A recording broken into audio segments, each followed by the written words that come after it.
तो सर आज हम लोग देखेंगे व्याकरण। व्याकरण में एक टॉपिक है भाषा, उसको देखने वाले हैं। आपको बता दें कि हम लोग व्याकरण में बेसिक से लेकर एडवांस तक देखने वाले हैं। तो चलिए स्टार्ट करते हैं पहले भाषा चैप्टर से। भाषा क्या होता है इसके बारे में समझेंगे। चलिए पहले भाषा की परिभाषा हम लोग जान लेते हैं। भाषा वह साधन है जिसके द्वारा मनुष्य बोलकर, सुनकर, लिखकर व पढ़कर अपने मन के भावों या विचारों को आदान प्रदान करता है। यानी कि दो व्यक्ति ए और बी, वो क्या है, आपस में बात कर रहा है। लैंग्वेज कोई भी हो सकता है।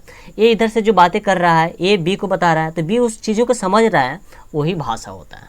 तो उम्मीद करता हूँ कि भाषा समझ में आ गया होगा। चलिए भाषा के प्रकार देखते हैं। भाषा के 3 रूप होते हैं। एक मौखिक भाषा, दूसरा लिखित भाषा है और तीसरा सांकेतिक भाषा।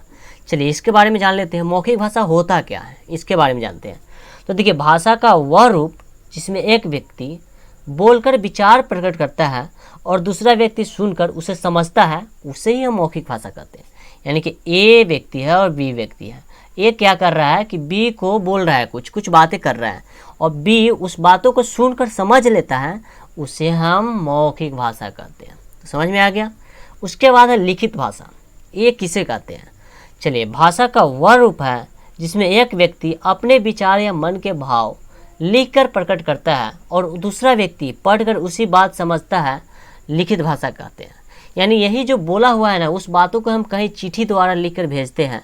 यानी कि हम लिखकर भेजेंगे और बी उस बातों को समझ जाएगा, तो भाषा हो जाएगा। यहाँ तक किसी को कोई दिक्कत नहीं। चलिए अब लास्ट रहा सांकेतिक भाषा। इसको समझते हैं। जब संकेतों इशारों द्वारा बात समझाई और समझी जाती है, तब वह सांकेतिक भाषा कहलाती है। यानी जो भी बातें, जो ये व्यक्ति ए है, ये कुछ इशारा करता है और बी को समझ आ जाता है, उसे सांकेतिक कहेंगे।